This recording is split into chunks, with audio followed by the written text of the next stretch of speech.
Olá, psicanalista clínico Iraciel Fernandes, saúde para você aqui. Mais um videozinho buscando ajudar o próximo a viver bem. Ei, eu quero falar com você hoje um pouco sobre falar sobre os traumas, sobre ansiedade, sobre depressão, como isso deve acontecer. Olha só, tudo que existe já foi criado pelo menos 2 vezes. Esse copo, antes de se tornar físico, ele foi criado na mente de alguém.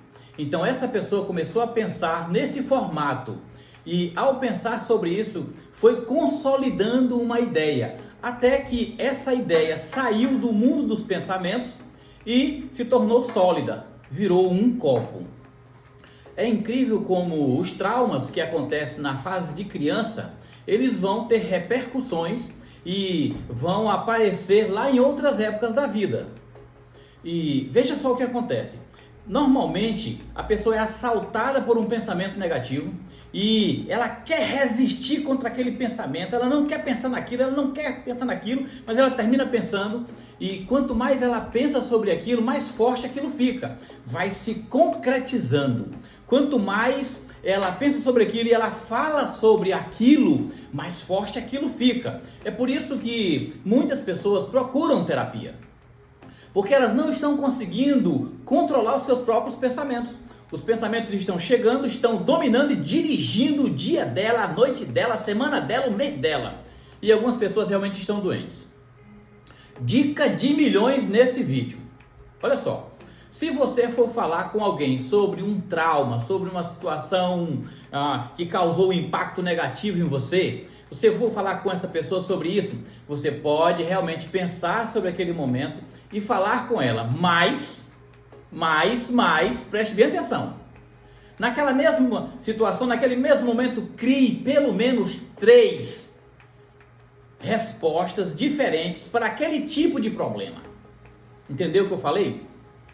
Se você falar, mesmo que seja com um profissional, sobre o momento traumático ou os momentos traumáticos, você vai pensar sobre aquela situação e falar sobre ela. E naquele mesmo instante, você vai apresentar pelo menos 3 possibilidades de reagir diferente.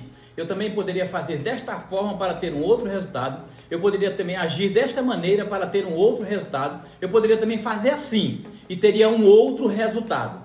Nesse exato momento, tudo está sendo recriado, ressignificado. Como eu disse para você, as coisas estão no mundo dos pensamentos e elas se concretizam, elas se consolidam. Então, quando você começa a pensar e a falar sobre aquele problema e você começa a apresentar situações diferentes como resultado daquela ocasião, isso é o princípio, começa a acontecer um negócio que é chamado de ressignificação. E eu ainda vou mais longe. Eu oriento ainda a pessoa para olhar para o lado, para a cadeira vazia e orientar ela própria, quando criança, sobre como reagir daquelas 3 maneiras diferentes diante daquela situação. Essa é uma dica poderosa, dica de milhões, tá bom? Então, se você for falar com qualquer pessoa sobre um evento traumático, você pode contar a história e contar 3 maneiras que você iria reagir diferente lá naquela época. Isso traz uma conexão poderosa e a sua mente começa a entrar num estágio realmente de ressignificar, de alterar as informações que estão naquele mapa, naquele período, tá bom? Então eu quero pedir a você que realmente deve se conversar com um profissional, mas se você for falar com algum amigo seu ou parente seu sobre uma situação traumática, faça isso. Você está começando a dar os primeiros passos para ressignificar uma situação que toda vez que você lembra fica triste. Sim, porque quando a pessoa vê algo parecido com aquele dia, escuta algo parecido com aquele dia, ou sente algo parecido com aquele dia, seja um cheiro, seja um gosto, a pessoa realmente, ela conecta novamente ao momento de dor, ao momento traumático, tá bom? Então eu quero convidar você a compartilhar esse vídeo com pessoas que volta e meia estão falando sobre dificuldades traumáticas, problemas na infância, situações de medo, de angústia, de desespero, de ansiedade, de depressão. Estão falando sobre isso? Você já diz assim, já que você está me contando o problema, agora me fala 3 maneiras de reagir diferente diante daquela situação. Mas você faria, tá? Vamos compartilhar com essas pessoas. Dá um like, aciona o sininho, me segue nas redes sociais, principalmente. Compartilhar é uma forma de ajudar o próximo a voltar a viver bem. Vamos lá?